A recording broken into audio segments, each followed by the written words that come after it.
Oi, eu sou a professora Cristiane do GAD Fisiologia. Nesta videoaula nós vamos falar um pouco sobre emoções.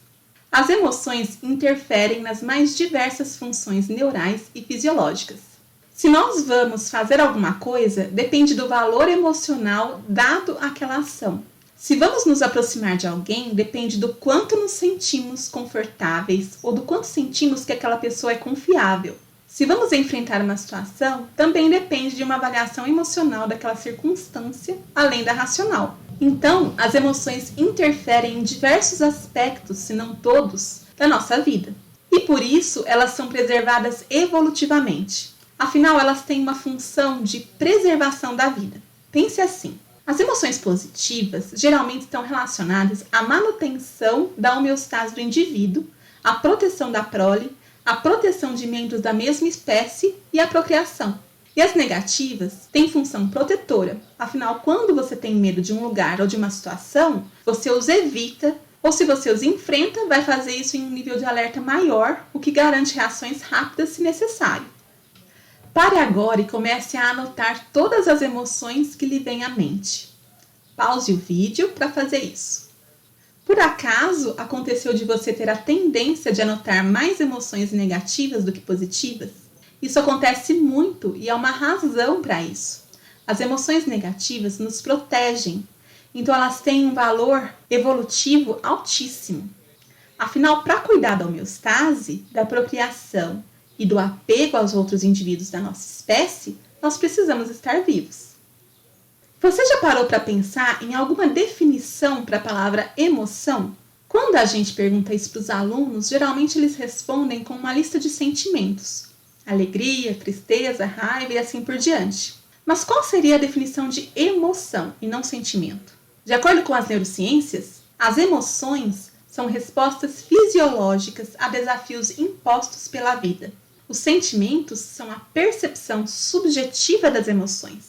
Olha que interessante. Como as emoções são respostas fisiológicas, independente do significado subjetivo dela para o indivíduo, nós conseguimos medir as reações emocionais objetivamente. Mas que alterações fisiológicas são essas? Nós temos 3 vias fisiológicas para a expressão das emoções. Não por coincidência, as 3 vias efetoras do sistema nervoso: a autonômica, a somática e a neuroendócrina. Somaticamente, nós temos o comportamento que conseguimos ver, como um riso, um choro, uma expressão facial, um sobressalto e assim por diante. Pela via autonômica, nós temos todas aquelas reações viscerais que fazem parte das emoções, como um embrulho no estômago, um arrepio, uma taquicardia, uma ruborização facial, sudorese nas mãos, entre várias outras coisas. E pela via neuroendócrina, nós temos a alteração de níveis hormonais, principalmente os relacionados ao eixo hipotálamo e hipófise adrenal, com liberação de corticosteroides, além da liberação da adrenalina pela medula adrenal, que é consequência da ativação autonômica simpática. Como podemos medir todas essas coisas, podemos estudar as emoções em humanos e em animais. Nos animais, não tem como a gente saber qual é a sensação subjetiva deles, mas por comparação nós podemos inferir sobre isso. Para chegarmos ao que conhecemos hoje sobre os circuitos neurais das emoções, algumas teorias foram propostas e os estudos foram progredindo, como sempre no processo científico. A primeira proposta de interesse para a gente aqui é a teoria da retroalimentação periférica, de James e Lange. Os autores, um psicólogo e um fisiologista, trabalharam independentemente e propuseram que a percepção subjetiva das emoções se dava pela interpretação das reações fisiológicas ativadas automaticamente pelo sistema nervoso. Então, por exemplo, uma explosão inesperada causaria seu sobressalto, taquicardia e aumento da pressão arterial, e seu sistema nervoso perceberia essas informações e as avaliaria como susto. No início do século XX, outros 2 pesquisadores, Cannon e Bard, propuseram o contrário, que havia, na verdade, um centro da raiva no encéfalo que processava o estímulo causador da emoção e gerava a sensação subjetiva, além de comandar a resposta fisiológica, o que foi chamado de teoria central. Eles chegaram a essa conclusão porque trabalharam com cortes no sistema nervoso. Quando esses cortes separavam o hipotálamo e as estruturas rostrais ao hipotálamo do tronco encefálico, os animais ficavam passivos. Mas quando o corte separavam só o hipotálamo anterior e as estruturas rostrais a ele do hipotálamo posterior com o tronco encefálico, os animais apresentavam a pseudo-raiva, que eram reações raivosas direcionadas a qualquer coisa. Na mesma época, outras evidências apareceram, como estimulações em algumas áreas hipotalâmicas específicas que alteravam comportamentos de raiva. Por exemplo, ataques de touros a toureiros, que eram freados quando você inibia o hipotálamo posterior. E também pacientes com ataques súbitos de raiva com tumores encefálicos que pareciam ter o hipotálamo como área pressionada pelo tumor. Eu vou deixar aqui alguns links para vídeos antigos muito interessantes sobre o assunto. Vale a pena você dar uma olhada. O próximo passo foi identificar que, na verdade, não havia uma área específica de controle das emoções, mas todo um circuito neural complexo implicado nessa função. O primeiro a propor esse circuito foi Papez, também na primeira metade do século XX, e ele ficou conhecido como o circuito de Papez. Nessa proposta, o córtex cingulado, que fica na parte média dos hemisférios cerebrais, o hipocampo, o tálamo e o hipotálamo, trocavam informações processando os diferentes aspectos das emoções, tanto os aspectos subjetivos como o acionamento de respostas. Esse foi um passo importante para as pesquisas avançarem, pois mais áreas começaram a ser consideradas no processamento emocional. Em meados do século XX, MacLean propôs o sistema límbico como o circuito das emoções. O nome límbico se dá porque a maioria das estruturas que fazem parte do sistema límbico são mediais no sistema nervoso, o que Broca chamou de lobo límbico. O hipocampo perdeu importância e o complexo amidaloide ganhou destaque. Outros córtices foram adicionados, como o órbito frontal e o temporal anterior, e áreas ventrais dos núcleos da base foram inclusas. Vamos parar um pouquinho para falar do complexo amidaloide ou das amígdalas. E que fique claro aqui que eu não estou falando das tonsilas palatinas, que são as amígdalas extraídas cirurgicamente, tá? Essas amígdalas aqui que eu estou falando são estruturas em formato de amêndoa, daí o nome igual ao das tonsilas, e elas ficam no lobo temporal anterior, em ambos os hemisférios cerebrais. Elas também são chamadas de complexo amidaloide porque, na verdade, são compostas de muitos subnúcleos com diferentes funções. As amígdalas recebem informações sensitivas e processam essas informações continuamente, a fim de determinar se cada situação tem relevância e o significado emocional dessa situação, se algo é importante, o quanto é importante e se é positivo ou negativo.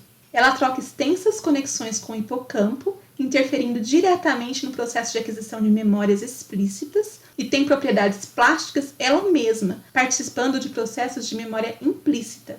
Ela também troca conexões importantes com estruturas mediais dos núcleos da base, com o tálamo, com o hipotálamo e com o córtex pré-frontal. Muitas evidências apontam para a importância da amígdala no processamento emocional. Vamos dar uma olhada em alguns dados sobre ela. Para isso, nós temos que entender primeiro que existem estímulos que nos causam reações emocionais e outros que não causam. Pense, por exemplo, na seguinte situação. Em frente à sua casa tem uma figueira. De noite, silvos de morcego são ouvidos, pois morcegos frugívoros adoram figos e eles vão lá para se alimentar. Isso não te afeta. Há anos você mora nessa casa e nunca teve problemas com um morcego. Uma bela noite, no entanto, um dos morcegos acaba voando para dentro da sua casa e fica atordoado, voando de um lado para o outro sem achar saída. Isso te assusta horrores. A partir daí, sempre que você ouvir o silvo dos morcegos, já tem todas as reações de medo que teve quando o morcego te assustou. Nesse exemplo, inicialmente, o silvo do morcego é um estímulo inócuo, o morcego é o estímulo emocionalmente competente, e após a associação que seu sistema nervoso fez entre o silvo e o perigo da entrada do morcego na sua casa, o silvo do morcego passou por si só a ser emocionalmente competente. Então, ele passa agora a ser chamado de estímulo condicionado. O estímulo emocionalmente competente e o estímulo condicionado podem ser de dois tipos, dependendo da emoção que acarretam. Aversivo, no caso das emoções negativas, e apetitivo, no caso das emoções positivas. Em pesquisas com roedores, foi demonstrado que a amígdala é essencial para o aprendizado associativo.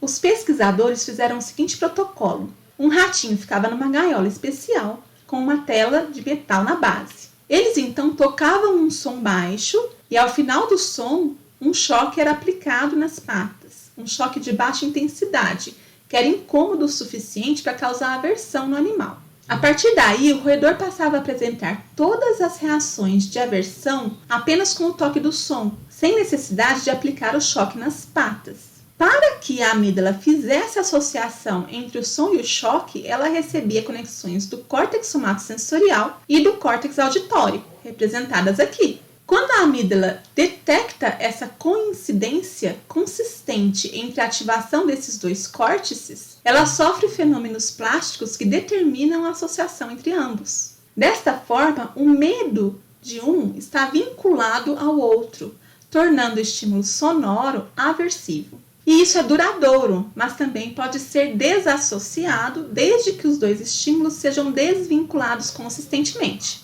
Se essas conexões fossem cortadas, mesmo que os estímulos fossem pareados, o animal não conseguia associar uma coisa à outra. Mas aqui veja, o córtex auditório não recebe mais a informação do som. Então você pode pensar, poderia argumentar, que conscientemente o animal não poderia fazer essa associação, visto que o condicionamento não acontece. Seria por consequência da perda consciente da informação auditória. Agora, se eu não cortasse essa via que leva a informação para o córtex auditório, então o animal continuaria escutando, continuaria ouvindo, continuaria tendo consciência do som, na verdade, e cortasse a via que leva o som para a amígdala, o que aconteceria? Bom, quando eles fizeram isso, eles viram que se as vias para a amígdala fossem mantidas, o animal também fazia associação, mesmo sem ter consciência do estímulo sonoro pareado. Então, ele não ouvia conscientemente o som, mas quando o som era tocado, ele passava a apresentar os comportamentos de medo consequentes ao condicionamento.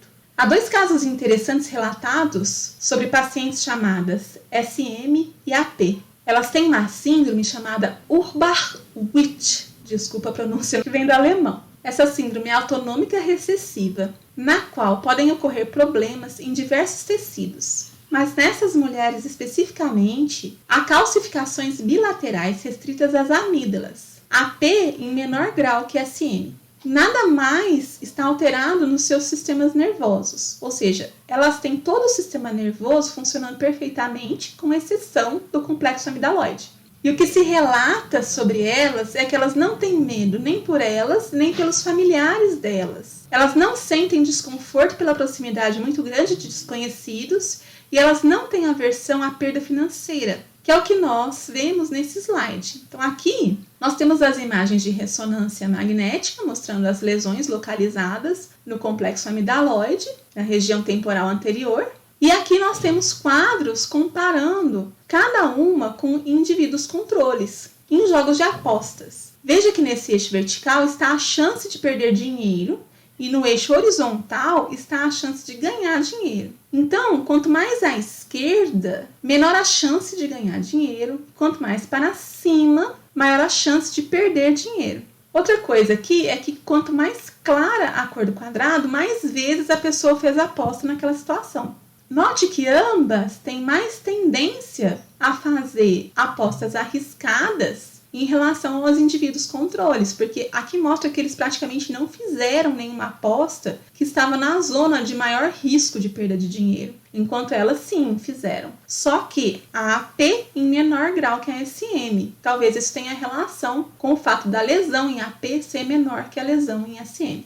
Então a gente já viu que há evidências de que diferentes áreas do sistema nervoso estão implicadas no processamento das emoções. E historicamente temos várias teorias que tratam da neurobiologia das emoções. No final das contas, nenhuma das teorias estava completamente certa ou completamente errada. É fato, por exemplo, que as sensações dadas por alterações fisiológicas podem interferir na percepção subjetiva das emoções. Mas também é fato que as emoções e os sentimentos são gerados pelo sistema nervoso central, mesmo que eles não sejam expressos efetivamente. O hipotálamo está envolvido na expressão das emoções e diferentes aspectos relacionados às emoções são processados direta ou indiretamente em cada uma das áreas dos circuitos de papês e límbico. O complexo amidaloide é uma região muito importante na interpretação da relevância emocional de diferentes estímulos e essencial para o condicionamento. Vamos tentar organizar isso para construir uma visão mais integrada sobre o processamento emocional pelo sistema nervoso. O chamado cérebro emocional é composto de diversas áreas encefálicas. O complexo amidaloide, os córtices orbitofrontal e cingulado, os núcleos talâmicos, o estriado ventral e o hipotálamo fazem parte desse cérebro emocional. O complexo amidaloide recebe informações de diversos córtices e avalia se os estímulos que o sistema nervoso está recebendo têm relevância emocional. Caso positivo, se eles seriam aversivos ou apetitivos. As respostas emocionais são ativadas via córtex motor cingulado. As respostas emocionais são ativadas via córtex motor cingulado, hipotálamo e tronco encefálico, e são também recebidas pelos sistemas sensoriais. A amígdala recebe ainda aferências dos córtices pré-frontais, orbital, medial, lateral e cingulado, que processam a informação emocional conscientemente e regulam a resposta comportamental, e também interferem na ativação hipocampal, modificando o armazenamento de memórias explícitas, além dela própria ser uma área de armazenamento de memória implícita associativa. Essas relações circuitais são muito simplificadas e há diversas áreas omitidas aqui nesse esquema. Eu gostaria que você percebesse que há aqui um embate, entre aspas, entre comportamentos impulsivos e racionais, nessas interferências entre as ações pré-frontais e amidaloides. Usamos os termos top-down para o controle cortical racional e bottom-up para o impulso amidaloide emocional. Então, enquanto as reações impulsivas seriam devidas à ativação amidaloide, as reações mais racionais e controladas seriam devidas à regulação pré-frontal. É isso que tínhamos para o momento. Esse é o GAD Fisiologia. Nos vemos no próximo vídeo.